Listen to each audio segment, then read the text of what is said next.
Maximizing my appearance has quite literally changed my life.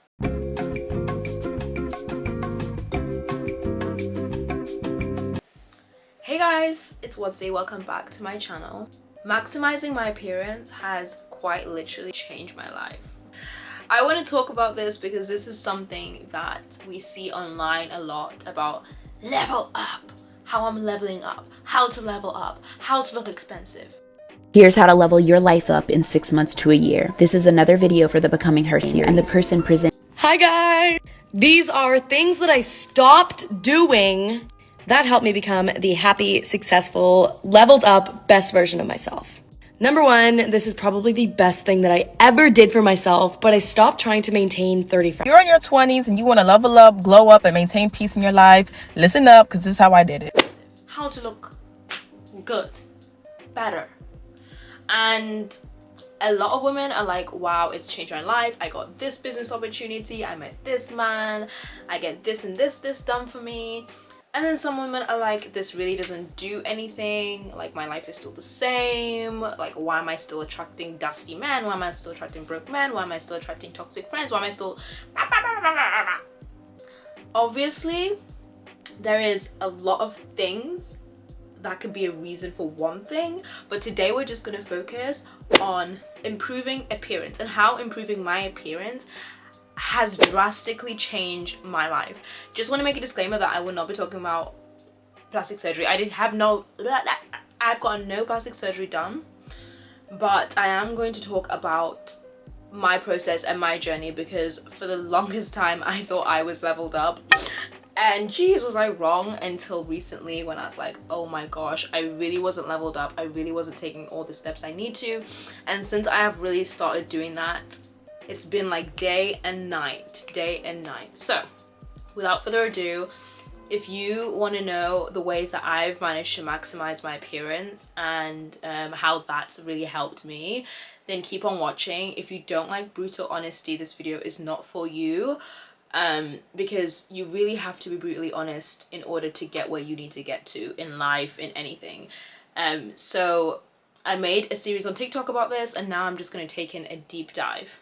Okay, so point number one is weight loss. There is no point in getting any surgery. There's no makeup, there's no hairstyle that can hide the fact that you might need to lose weight. There's just nothing that can hide that fact. Personally, I've always been very, very slim, but I went through a period when I first went vegan where I would overcompensate for the fact that I wasn't eating meat, dairy, or eggs anymore. So I'd overeat to the point where I felt quite sick after every single meal, and it's because I was forcing myself to kind of overeat, and then I kind of got used to that habit and that lifestyle.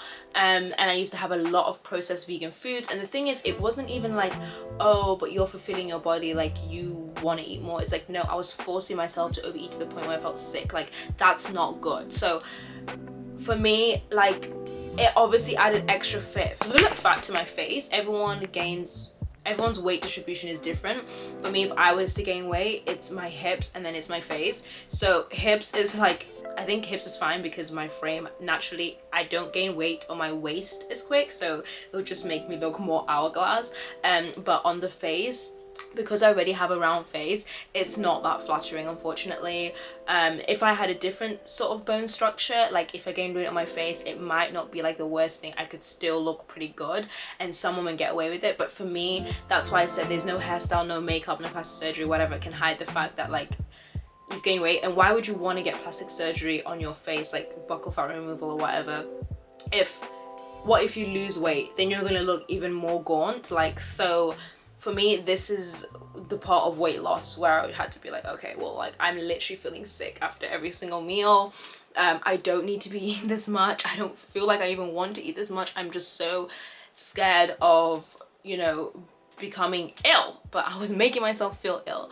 So yeah, by the way, like, I still was a pretty small size. I've always been a size 4 to 6, but it's just, the thing is, the overeating was causing my face to look a lot fuller than now it does.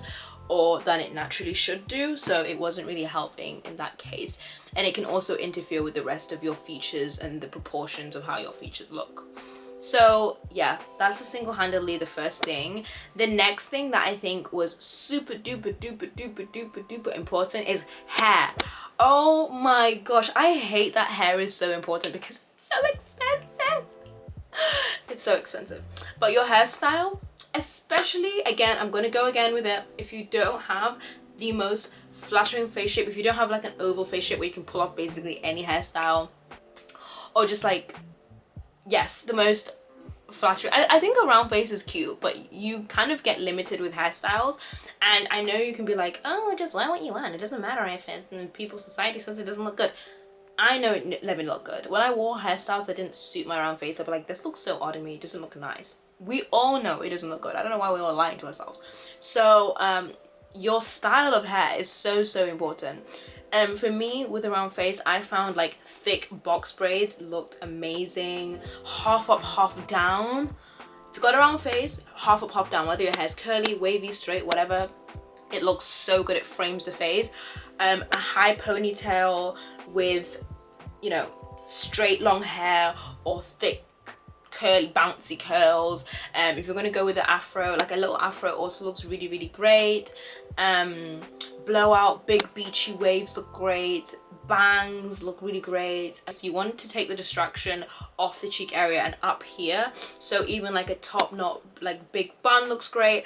But yeah, any hair that comes down your face will also look really pretty. So hairstyle was the biggest thing for me. I used to wear a lot of braids, and I just kind of felt like I need to experiment more. Like, I can't just keep living in this braid cocoon. I need to try other hairstyles that will look good on me. And when I started to do that, I really just started to see the results.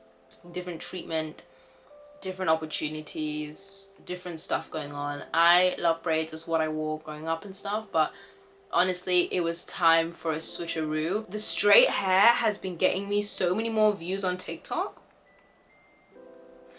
getting me views quicker. The straight hair has been getting me job opportunities, getting people commenting saying I look classy.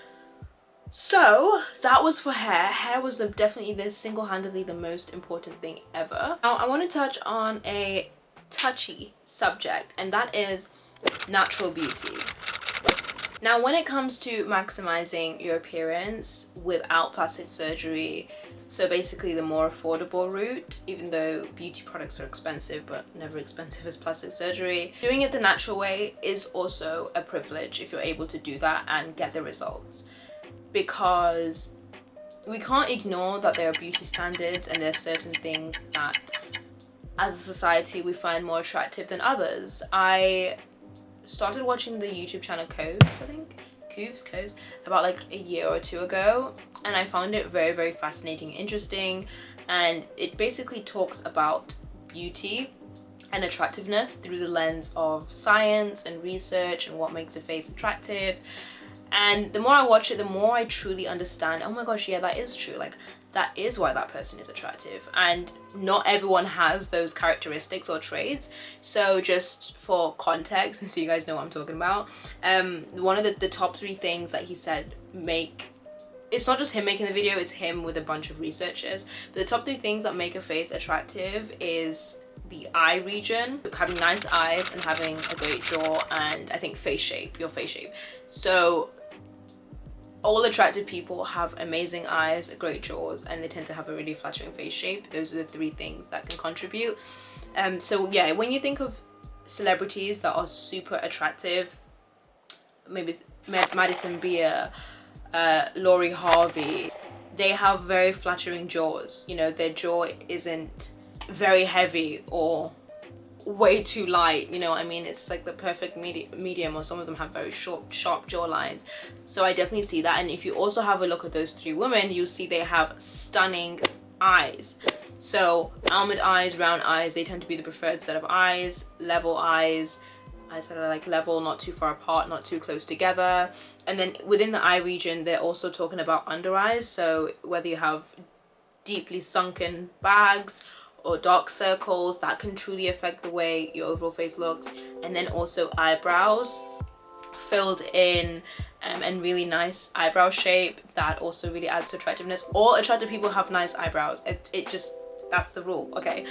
And your nose is actually the 5th most attractive thing. So if you have a big nose and stuff, you can kind of get away with it, like, because there's attractive people who have big noses, but because they have a great jaw, they have great eyes, they have a great face shape, it kind of goes unrecognized. So I just want to mention that, because that is just kind of like the truth of it. There's only so far you can maximize without getting plastic surgery. And so if you are someone that's thinking of getting plastic surgery, just really think about why and how that's going to really benefit your life, especially if you're clocking in and out your office, you don't even post online. Like,